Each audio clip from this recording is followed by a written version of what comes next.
HTML has different elements or selectors that you can add styles to, like the paragraph tag or the body tag. But one of the many cool things with CSS and CSS3 is that you can make up your own selector, and these are called ID selectors or a class selector.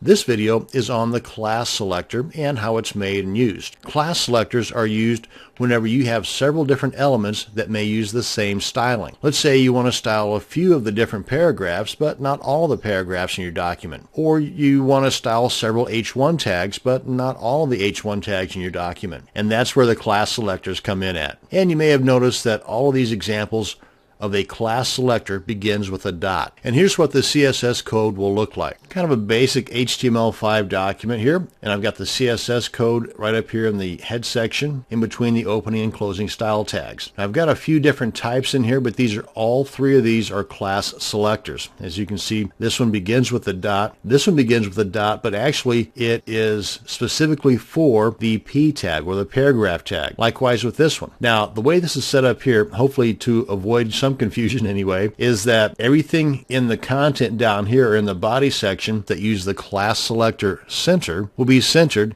and the text will be blue, just like we've got right here. Now you can also specify a particular HTML element like your paragraph tag or your H1 tag or even your body tag that should be affected by the class. And that's demonstrated right here, where we have the HTML element for the paragraph tag, that's the P, right in front of the class selector center. So if we're using the class selector center along with the paragraph tag as defined down here, then this content in this paragraph will not be centered and blue. Instead, it will take on this particular styling right here. It'll be centered and gold. Here, let me just go ahead and show you what this looks like here. That might help a little bit.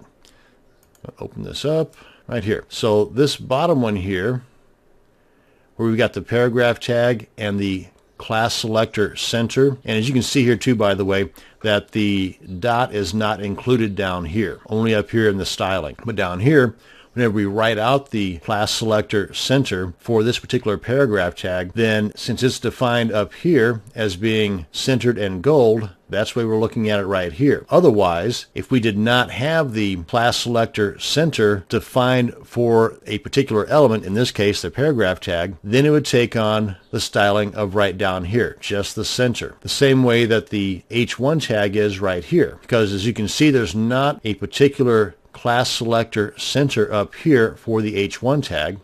So as this is written down here for the H1 class selector center, it's taking on the styling of just this guy right here. Let me further demonstrate that by just deleting this guy right here altogether and save that. And that way this guy right down here that was taking on the characteristics of the P dot center class selector, it will now take on the stylings of just the center class selector, which is centered and blue, just like this guy right here. So let's go ahead and save this.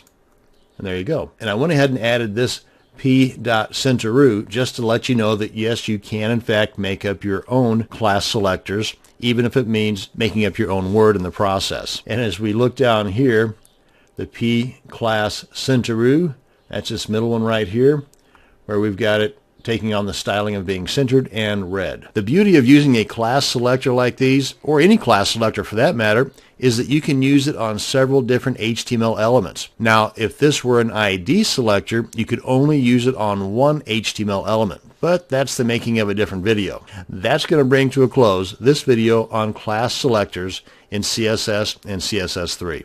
Thanks for watching, and you have a great day.